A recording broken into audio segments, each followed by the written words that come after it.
সুপ্রিয় দর্শক মণ্ডলী, আজকে আপনারা যাকে দেখছেন তার সাথে আজকে আমরা কথা বলবো। আজকে আমরা শুটিং করছি পুবাইলে। এই সময়ের জনপ্রিয় অভিনেত্রী ইসরাতের সাথে আজকে আমরা কথা বলবো এই নাটক নিয়ে, এই নাটক সম্পর্কে, এবং এখানে ডিরেকশন করছে কে এবং আপনার অভিনয় করে কেমন লাগছে এই বিষয়ে আপনি একটু বলুন আজকে। জি, আমি এই নাটকের ডিরেক্টর হচ্ছে মাসুদ রানা। ওনার সাথে আমি আগেও কাজ করেছি আর আজকেও কাজ করছি। তো আমার ওনার সাথে বরাবরই কাজ করতে খুব ভালো লাগে। উনি খুব ভালোভাবে ডিরেকশন দেন এবং গল্পটাকে খুব সুন্দরভাবে বুঝিয়ে দেন। তো আমাদের জন্য যারা নতুন আর্টিস্ট তাদের জন্য খুব সহজ, মানে উনি এত সুন্দরভাবে সাবলীলভাবে বুঝিয়ে দেন যে নতুন আর্টিস্টরাও তখন মনে করে না যে এটা নতুন কাজ তাদের। Thank you so much.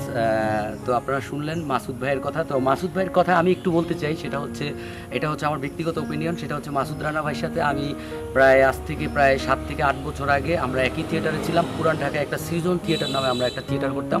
Masud Rana ভাই হচ্ছে আমার বন্ধুবর বড় ভাই এবং এতটাই ফ্রেন্ডলি, এবং তার ডিরেকশনে আমি কাজ করেছি। ইভেন সে একটা গভর্নমেন্ট জব করে, খুব ভালো মনের একজন মানুষ, খুব ভালো ডিরেকশন করে, এবং সে একজন অভিনেতা এবং একজন অলরাউন্ডার। তো আমরা কাজ করছি, আজকে শুটিং করছি, সেটা হচ্ছে পুবাইলে। আপনারা আসলে এটা দেখতে পারবেন, আমরা আপডেটটা জানিয়ে দিব ফেসবুকের মাধ্যমে। সবাই সাথে থাকবেন। আল্লাহ হাফিজ।